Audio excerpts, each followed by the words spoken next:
He's an Emmy, Grammy, and Peabody Award-winning comedian. He's hosting the season finale of Saturday Night Live this week with musical guest Rihanna. He's also the writer, director, and star of the acclaimed series Louie, which airs Thursday nights on FX. Please welcome Louis C.K.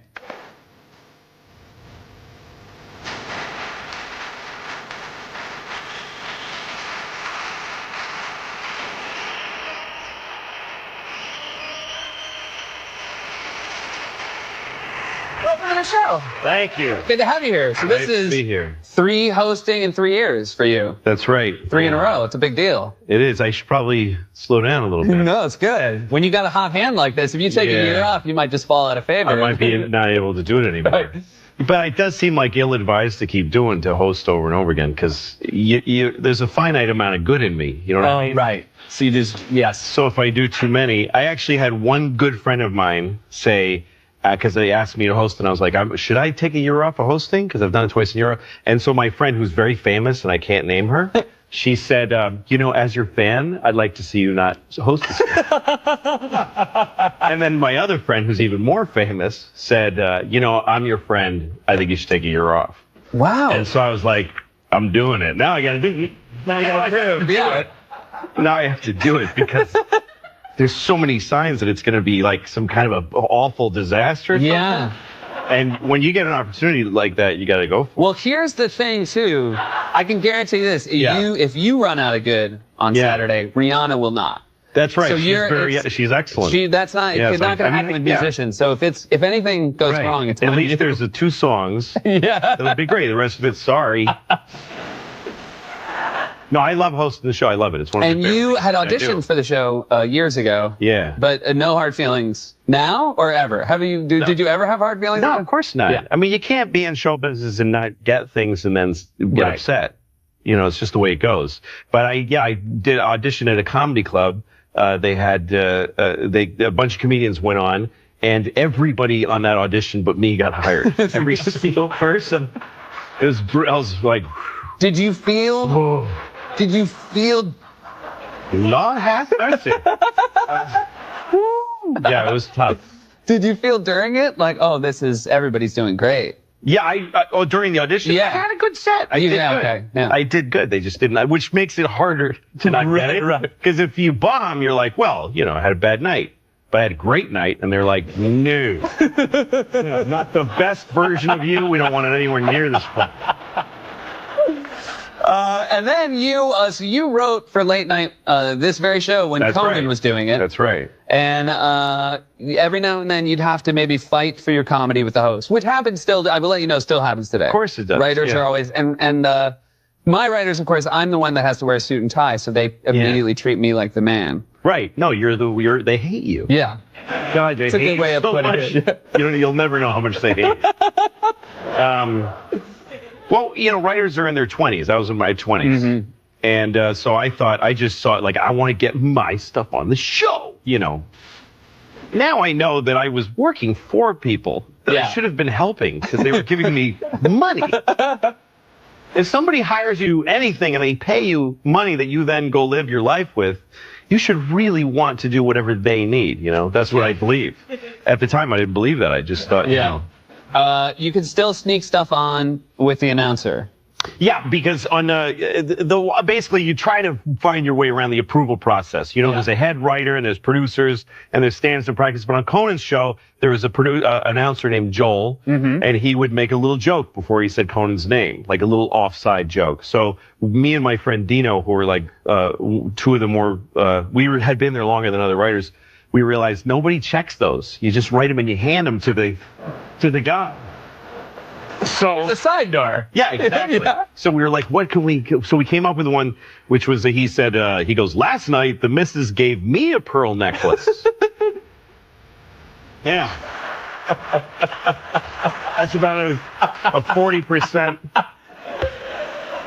understanding what the joke means, right? I think. I don't know how many of you understand the pearl necklace idea. You don't know what it means to give your wife or any woman That's a nice man. Yeah, exactly. A pearl necklace. Yeah. And Joel didn't. You guys get it?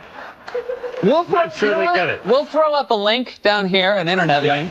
right here. And It'll explain what yeah. a pearl necklace. It might just say the internet. And you can just find it from there. Yeah.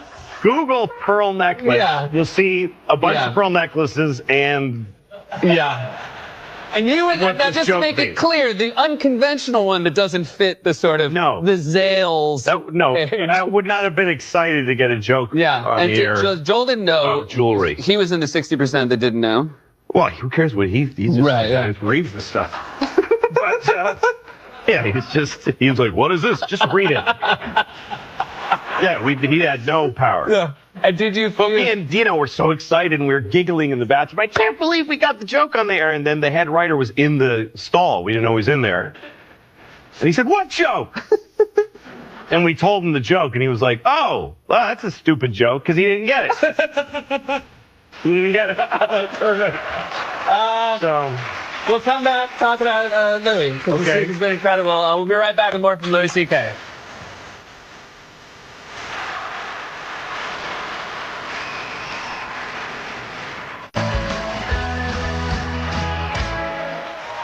We're back here with Louis C.K. This is season 5 of Louis, yes? that's right. And then this week you did an episode, the entire episode was a nightmare. Yeah, it was a nightmare that kept coming back. And we usually show the clip before the guest comes out, but Yeah. we thought it would you need to set up the clip or else people would think it was too weird. Yeah. This So- isn't what the show's usually like. Right, that's what we felt like it would just Yeah. push people to the I was hesitant to do a dream show, but this is about somebody having nightmares that they won't go away. It happens to me once in a blue moon. I'll have a nightmare, wake up, go back to sleep, and they're all, "Hey, waiting for me." Yeah.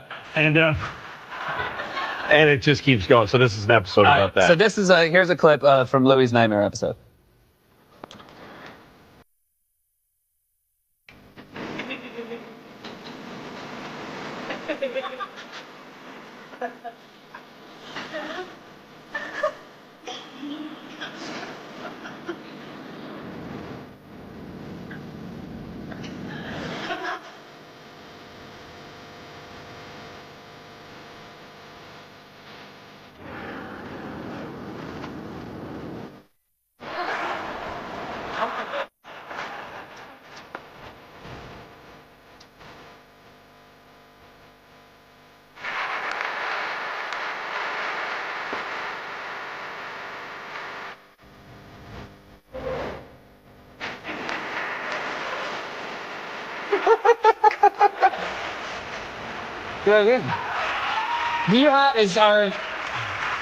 That's a nightmare. I'm not the specific shape. Yeah. But having to go on stage not ready or Yeah. Is that a nightmare for you? Yeah, I mean, that's also my real penis. Oh, it is. Because it played as a joke. No, Did you that's the notice? thing is, and it clears for standards because it doesn't look like most people's penis.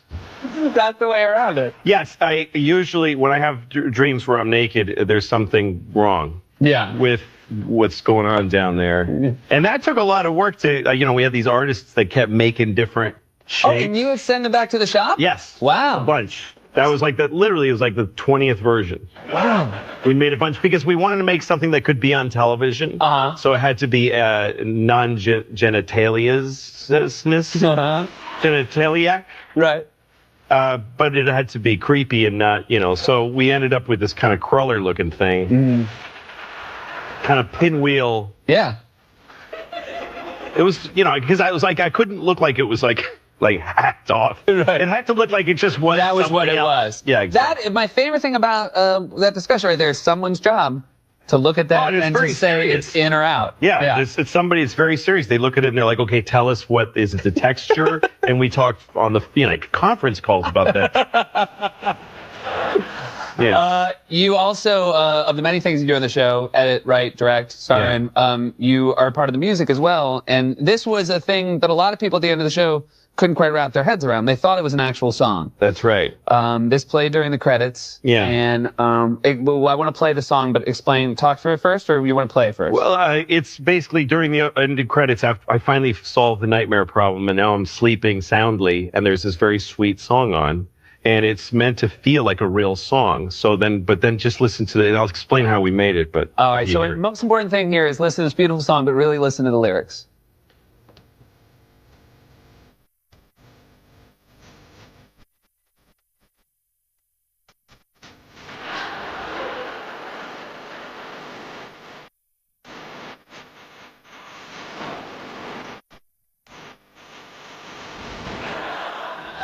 Beautiful. Yeah. Beautiful Gorgeous. song. Yeah. And it feels like. Thank you. Gorgeous. Sounds like a different era, of a different era. That's right. Well, I was making music for this episode. I have this band, these guys that are called Sweet Pro. This guy, Matt Kilmer's the composer, and we make music together. I don't have any musical training. I could never do what you guys do. So, but I get to go and just like whistle and hum at them and they make music. So I was trying to come up with something for this episode, and we had an opera singer, a real opera singer who was singing this beautiful music. Her name was Giselle, I forget her last name. Giselle Bella. Okay. Well, that's certainly. Giselle Bella. Pause. Okay. Yeah. So she was there singing opera, and she has such a pretty voice. And I thought, what about like a Roy Orbison kind of a song with her voice? And I just scratched these lyrics down and showed them to Matt because I had to leave. I had to go pick up my daughter at school, and so he said, "Well, sing it." So I sang it into his iPhone. So somewhere there's a version of me singing that into an iPhone. And then he emailed me that night, and I was like, "You got to be me. That's the greatest thing in the world." So we threw it on the end of the. It is really beautiful, and the word diarrhea is lovely. Yeah. When you don't know what it means. I mean, for me, I love the word diarrhea. Yeah. And so now to actually add on the layer of it, being beautifully sang by sung. a beautiful woman. In that sort of theme, in that area, there was a great scene this year with you and the actress to play your daughter. Yeah. You have to go to the bathroom. You're walking down the street, and this is something. This is an idea you had. Is this based? What my show is. Yeah. Diarrhea and poop. Yeah. And some others are some beautiful. And penises that don't work. It's a class show. It's a classy show. It's real. It's PBS next year, right? That's right. It's going to be on right on after Downton Abbey. Yeah, I can't do it. Lauren Lenny will introduce it. That's right. Tonight on Louie. Diarrhea. But this is something you've thought about because you have to go to the bathroom. You're with your daughters. You're trying to make it home in time. You don't. Well, it's New York living, you know, Yeah. and you're out on the streets with your kids, and all of a sudden you got to go. I can't use a public restroom. Like I just have too many phobias that I need to have the deed of the building I'm pooping in my hand. And, 3 locked doors between me and the next person. Yeah. That's what I need in order to let go. Yeah. So the first year of the show, I wrote this thing where I'm with my daughter. At the time, my daughters were like 4 and 2. And as a single dad, when you're out with your kids that little in New York City, if you got to go, you can't leave them out in the street. Right. Or even in a store. You got to bring them in with you. They got to watch you move. Yeah. Because, like in an airport, your kids are just standing in the stall of the men's room watching you poop. It's part of being a dad. Yeah. But so I didn't do the bit, though, because I just thought it's just pooping. I don't want to do it. And Pamela Adlon, who's a producer on my show, she's like, you got to do it. Every year, she's like, you got to do the poop. We call it Poop Race 2000. We call it Race 2000. Yeah. You're going to bleep that. Sure. But so, okay. So this year, I thought of an ending, which I hadn't thought of, because now my daughters are grown. They're like 13 and 10. And so then now it's about them helping me. They're trying to help me find a bathroom. And then at the end, I know I'm not going to make it home, and I'm too far from any public restrooms, so I've got to let go. I realize it's time. I'm in too much pain. Mm-hmm. I know I can't make it. I got to let go. I got to decide to poop in my pants on the street. Yeah. And I push my daughters away, and I say, get away from me. Don't look at me. Go far away from me. Terrified. They're sad. They're upset. They're really I will upset. say, watching it, I also felt relief. Yeah. When you that moment, I realized that was when I came up with that, I thought that's worth doing because that's profound. That there's no worse feeling. There's no worse feeling that in regular life than when you got to go number 2 and you can't. Which, by the way, for me is number 1 in my book. I don't know anything. But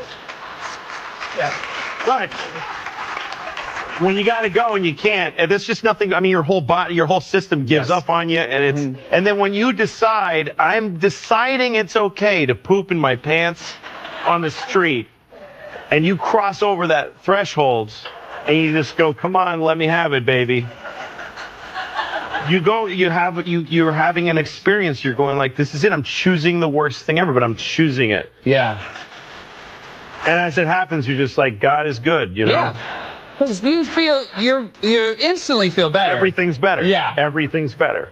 You can face the world. The actresses who play your daughters are so great. And then you can not only can you do more with your daughters in real life? But because they're becoming better actresses, Yes, they are. On the show. It's really well, the wonderful. little one who's kind of, she's really on fire all the time. And for this thing where she's trying to help me find a bathroom to poop in, she's just going, "Come on, Dad, you have to poop." And I'm like, "No, you have to. This is the worst thing that ever happened." I said, "When I tell you to go away so I can poop in my pants, you have to act like you're a refugee being taken away from your dad." Great. She's like, "That would be so awful." I said, "Yes, and this is only funny if it's that awful." Yeah. And she was like, "Yeah," and she got it. So she nailed the scene. Your daughter's in real life now. You raised them in New York instead of LA, which is great. You live here, so I it live makes here. sense. Yeah. It would be really hard. Send them away. No, honey, you live in Los Angeles. But you also you make sure they're not getting the luxury of show business from you. They're taking the bus to school. They take the bus, yeah. My oldest daughter takes the bus. Little one, I still walk her to school, but the oldest one gets up at 6:35 and she's on the bus like 7. She's got to take the bus. And I've got this nice toasty Mercedes sitting there, and I'm like, "It's not for you, baby. Not for you. You didn't make that money." No. I try to teach her, I think New York is a good place for kids to grow up, and she's got to learn common sense. One thing I teach her that I tell all kids that I know her age is, sometimes creepy people in New York want to say something to you, or whenever somebody in New York goes like, "Excuse me," like this, I tell her, "You keep walking, and you shouldn't feel bad." Yeah. Because he's like, "Can I ask you something?" Who would ask a little girl something? Who that's lost? "Oh, there's a child alone. Can you help me out with something?" So that's not a good person. You keep walking. Don't worry about it. Good lessons to learn. Thank you so much for being here. Yeah. Always a pleasure to see you. Louis C.K. and Louis. It's Thursday nights in FX. We'll be right back with Sharon Osbourne.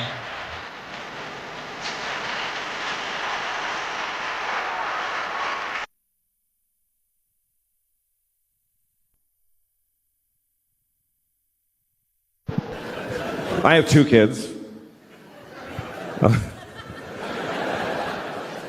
I try to be a better person around my kids. I really do. I try to change my behavior around them. Like, I have rules in my house. They all apply to me. Like, I have a rule that I don't curse around my kids. It's a rule. It does happen. Sometimes you have a stressful moment and you're with your kids, so you say something by mistake. Like, one time I was making dinner for my kids, and I gave my daughter a bowl of soup, and I said, "Here's your fucking soup." But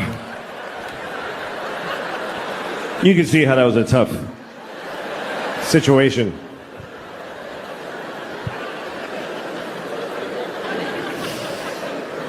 You're supposed to teach your kids right from wrong. I don't know, it's confusing, Some people raise their kids religiously, and that kind of covers it. They kind of go, all this, do that. I'm not raising my kids religiously because I don't feel like it. Just get up on a Sunday. Fuck that. Fuck that. Let your souls rot, kids. I don't care. I'm not getting... "Daddy, who's Jesus?" None of your business. Go back to bed.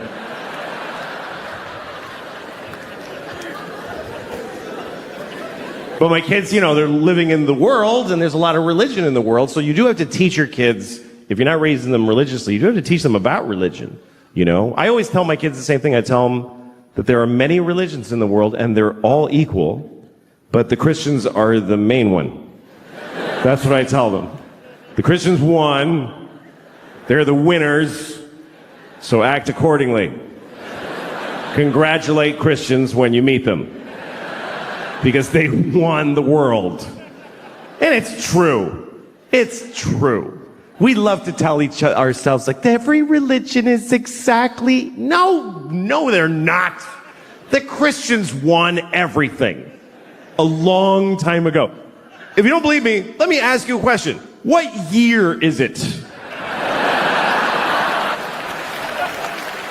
I mean, come on.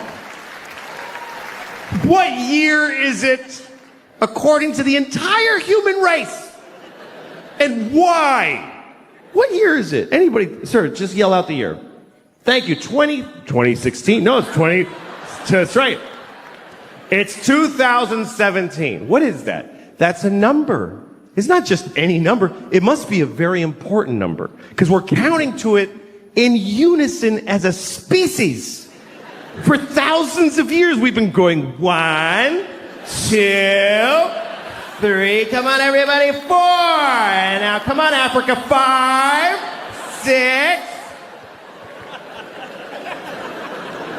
What is this number? We're counting the days. Since what? Since there was ever people? Or since the sun did a something? Not at all. It's been 2017 years since what? Anybody, yell it out. Since, yes, Christ! Christ! That's right. It's been 2017 years since Christ Jesus. We are counting the days since Jesus together. Which makes sense if you're Christian, but what the fuck are the rest of us doing? Jesus was here, Jesus was here, Jesus was here. Everybody, scientists, historians, Jesus, Jesus. Jesus plus 2, Jesus plus 3, Jesus plus 4. Jesus plus 2017 years, 4 months, and 3 days is when your license expires.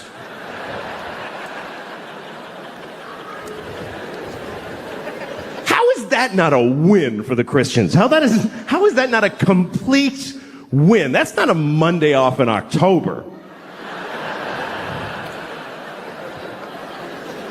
That's there was no time before Jesus. And the whole world's like, okay, sure. And then somebody was like, what about the years before him? There were billions, infinity. Those go backwards. You want us to measure most of history backwards? To accommodate one religion? Uh-huh. All right, we'll do it. It's fine. We'll do it.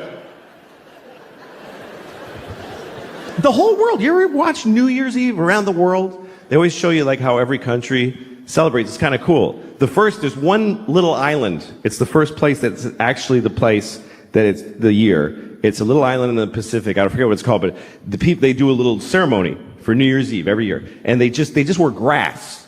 Because they don't even have sticks yet. They're in the grass age. They have no clocks, but they do a dance. 2017. And it goes around the world. Oh, it's a 2017.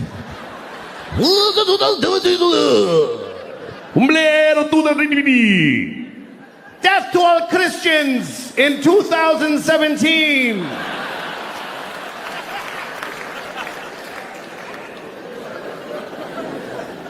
The Jews are quietly keeping track. It's really 5,766, but that's for us. We're just, that's okay. We're just keeping track for when you snap out of it. It's all right. I'll write yours on my check. I don't want a problem.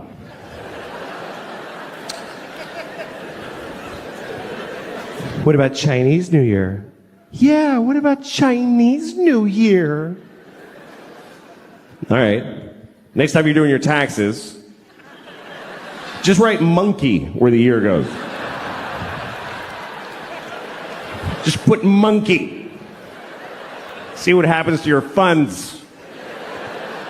No, it's 2017, year of our Lord. Jesus-y, a clock on the nose. And they made it up. That's the weirdest part, is they got to rename years that had already taken place. Because that's not what those years were. You know that, right? That the year 3 wasn't the year 3 during the year 3. Nobody was walking around back then. Hey, what year is it? It's 3.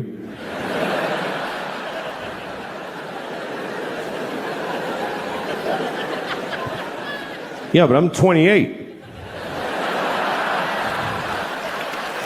How can I be 28?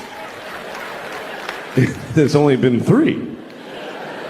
Oh, well, see, you were born in BC 24, and there's a 0. Remember it went backwards? Oh, shit, that was stressful. I hated those years. What was that like? What year is it? 10. What year is it now? 9. The fuck is gonna happen?